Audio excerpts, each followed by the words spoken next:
Барлықтарыңызға сәлем достар. Бүгін тікелей пациентке уколды салатын боламыз. Ең алдымен біз дәріміз барлығы дайын тұр, иә.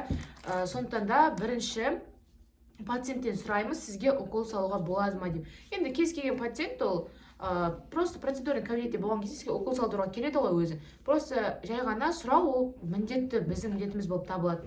Сондықтан да пациенттен сұрап аласыздар. Одан соң мақтаңызды, спиртіңізді барлығын дайындайсыз да уколды тікелей салатын боласыздар.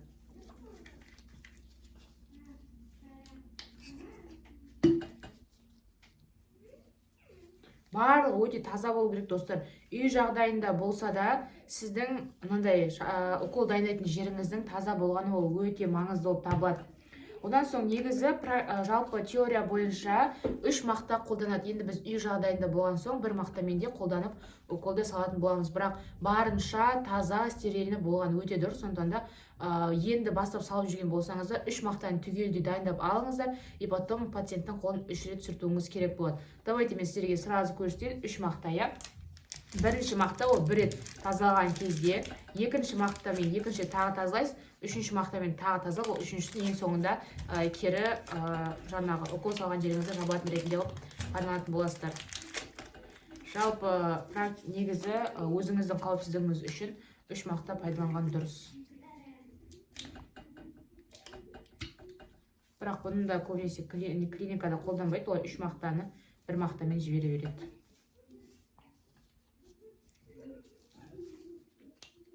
Вот, 3 мақта дайындадық.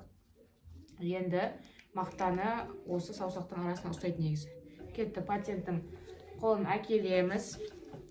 Пациенттің қолын жақсылап тазалаймыз. Укол салатын жерімізді жақсылап тазалап алуымыз керек. Вот.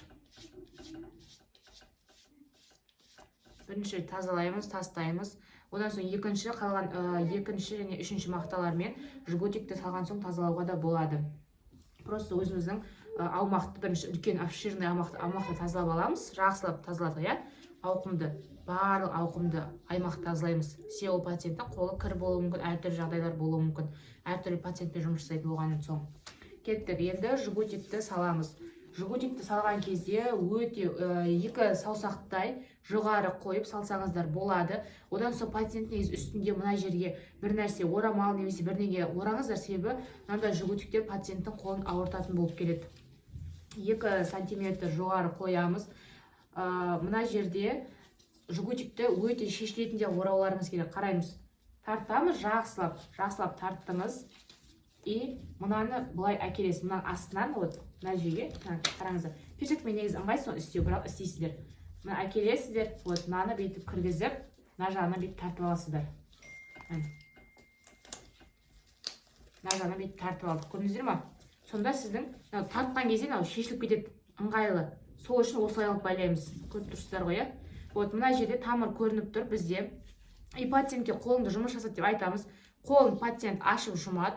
Ол ер адам болғанда, мен сізге айттым, ер адамға жұмыс жасаңыздар деп. Ер адамның тамырлары сразу көрініп тұрады. Екінші мақтамызды аламыз, жоғарыдан төмен қарай тазалаймыз.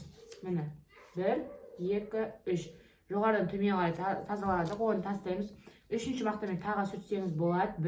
1, 2, 3. Жоғарыдан төмен қарай. Осы мақтаңызды саусақ араңызға қысып аласыз. Өзіңізге ыңғайлы етіп. Одан соң дайын тұрған аскорбинкімізді аламыз да, крышкасын ашпай тұрып та немесе ашып тексерсеңіз болады. Мына жерде ешқандай воздух қалмау керек. Егер де воздух болса, осылай ұрып жоғары қарай шығарып аламыз. Ешқандай да бізде воздух болмау керек. Крышкасын ашамыз. Иненің басы жоғары қарап тұру керек бізде. Тағы да бір тазалап аламыз. Қолыңызды қатты қысыңыз деп сұраймыз.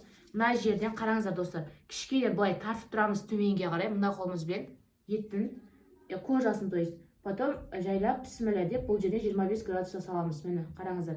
Жайлап кесеміз. Одан соң тамырға түстік. Ішке қарай тығамыз. Одан соң барып, мына жерде негізі ине көрінеді, сразу қан көрінеді. Көрінбесе жайлап осылай тартып қараймыз. Тартып қараған кезде уже бізде қан пайда болды. Негізі видеода көп көрінбейді, міне қан пайда болды, көріп тұрғандарыңыздай. И осы кезде жгутикті жайлап тартып шешеміз. Көрдіңіздер ме, жгутиктің шешілуі қалай жүреді бұл кезде? Өте оңай шешіліп кету керек жгутиктеріңіз. И пациенттің қолын ашуын өтінеміз. И дәрімізді тағы да тартып көреміз. Қан тұрмай тұрған жоқ па? Тұр, тамырда тұрмыз.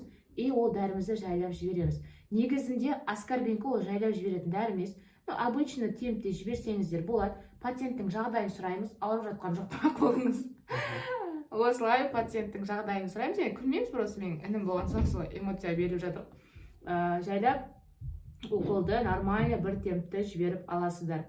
Себебі пациенттің жағдайын сұрамасаңыз кейде болады, сіз тамырдан шығып кетуіңіз мүмкін. Сондықтан да пациенттің жағдайын сұрау ол өте маңызды болып табылады. И осы жерде мақтаңызды басасыз, иненің тұрған жеріне осылай басасыз. Бірінші басып болып жайлап инеңізді суырып аласыз. Ол басу ол өте маңызды, достар. Баспай тұрып шығарып алмаңыздар. Осы кезде лейкопластыр жабыстырып жіберсеңіздер болады. Кей пациенттер қолын жіберіп қояды да, и ол жер қанап кетеді. Менің өз практикамда кездескен, кей пациенттер қолын бүкпейді. Сондықтан да осы жерде лейкопластыр жабыстырып жіберейік. Көз алдыңызда, я сіздің пациенттің қауіпсіздігіне сіз жауап бересіз ғой бәрібірде. Сондықтан да кез келген жағдайда қауіпсіздікті ойлағандарыңыз ол өте маңызды болып табылады. Вот, лейкопластыр одноразовый болсын, әртүрлі лейкопластрдың түрі көп қой қазір. Вот, осы лейкопластрды үстінен басасыз, қандай ыңғайлы. Осылай басасыз да, басқаннан кейін де қолын бүгін өтінесіздер, себебі ол жері көгеріп кетуі мүмкін. Көгеріп кетсе, ол сізден көреді. Вот, осылай пациентті жібереміз, уколын салып болдық. Енді перчатканы қалай шешеміз? Перчатканы шешкен кезде де осылай шешеміз, ішке қарай барлығын, сыртқа қарай шешпейміз. Екінші жағынан былай ішіне екінші перчатканы кіргіземіз. Вот, дәл осы кейіпте бізде әртүрлі класстар болады. Но енді бұл практикада үйіңізде болса, әрине ешкім алмайтын, тимейтін мусорға тастағандарыңыз дұрыс. Достар, осымен бүгінгі тамырға, көк тамырға түсу сабағымыз аяқталды. Сау болыңыздар, рахмет.